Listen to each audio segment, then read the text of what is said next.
சரித்திரம் படைத்த இந்திய கிரிக்கெட் அணி 25 வருட வரலாற்றை மாற்றி அபாரம். துபாயில் நடைபெற்ற சாம்பியன்ஸ் டிராபி கிரிக்கெட் போட்டியில் இந்திய அணி 12 ஆண்டுகளுக்கு பிறகு வெற்றி பெற்று கோப்பையை தட்டிச் சென்றிருக்கிறது. ஐசிசி சாம்பியன்ஸ் டிராபி 2025 கிரிக்கெட் தொடரின் மாபெரும் இறுதிப் போட்டி துபாயில் நடைபெற்றது. அந்த போட்டியில் இந்தியாவுக்கு எதிராக டாஸ் வென்ற நியூசிலாந்து முதலில் பேட்டிங் செய்ய தயாரானது. அதனைத் தொடர்ந்து களமிறங்கிய அந்த அணி 50 ஓவர்களில் போராடி 251 ரன்கள் எடுத்து 7 விக்கெட் இழப்பிற்கு ரன்களை குவித்தது. வில் இங் 15, கேன் வில்லியம்ஸ் 11, டாம் லதாம் 14 ரன்களில் அவுட் ஆகி ஏமாற்றத்தை கொடுத்தனர். அதிகபட்சமாக மிச்சல் 63, கிளைன்ட் 34, மைக்கேல் 53 ரன்கள் எடுத்து அசத்தினார்கள். இந்திய அணிக்கு அதிகபட்சமாக குல்தீப் யாதவ், வருண் சக்கரவர்த்தி தலா 2 விக்கெட்டுகளை வீழ்த்தினார். அடுத்ததாக களம் இறங்கிய இந்திய அணிக்கு 2வது பந்திலேயே சிக்ஸரை பறக்க விட்ட ரோஹித் சர்மா அதிரடியாக ரன்களை குவித்தார். அவருக்கு எதிர்ப்புறம் நிதானமாக விளையாடி கை கொடுத்த சுப்மன் கில் 105 ரன்கள் குவித்து இந்தியாவுக்கு அபாரமான துவக்கத்தை கொடுத்த போது 31 ரன்னில் கிளைன்ட் சூப்பர்மேன் கேட்சில் அவுட் ஆனார்.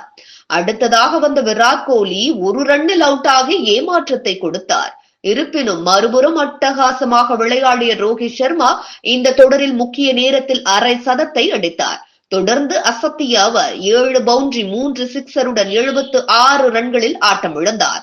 அடுத்ததாக 4வது இடத்தில் களமிறங்கிய ஸ்ரேயாஸ் ஐயர் தனது நல்ல பெர்ஃபார்மை பயன்படுத்தி 106 மீட்டர் சிக்ஸர் உட்பட முக்கியமான 48 ரன்கள் குவித்து அவுட் ஆனார். அவருடன் இணைந்து விளையாடிய அக்சர் பட்டேல் தனது பங்கிற்கு 29 ரன்கள் குவித்து பெவிலியன் திரும்பினார். அடுத்து வந்த KL ராகுல் நிதானமாக விளையாடிய நிலையில் எதிர்ப்புறம் பாண்டியா அதிரடி காட்ட முயற்சித்து 18 ரன்னில் அவுட் ஆனார். அடுத்து வந்த ரவீந்திர ஜடேஜா 9 ரன்னிலும் தொடர்ந்து நங்கூரமாக விளையாடிய KL ராகுல் 34 ரன்கள் எடுத்ததால் 49 ஓவரிலேயே 254க்கு 6 விக்கெட்டுகளை இழந்து இந்தியா 4 விக்கெட்டுகள் வித்தியாசத்தில் போராடி வென்றது. இதன் வாயிலாக நியூசிலாந்துக்கு எதிராக முதன்முறையாக ஒரு ICC தொடரின் பைனலில் வெற்றி பெற்று இந்தியா புதிய வரலாறு படைத்திருக்கிறது. இதற்கு முன் 2000 சாம்பியன்ஸ் டிராபி, 2021 டெஸ்ட் சாம்பியன்ஷிப் தொடர்களில் அந்த அணியிடம் இந்தியா தோல்வியையே சந்தித்தது.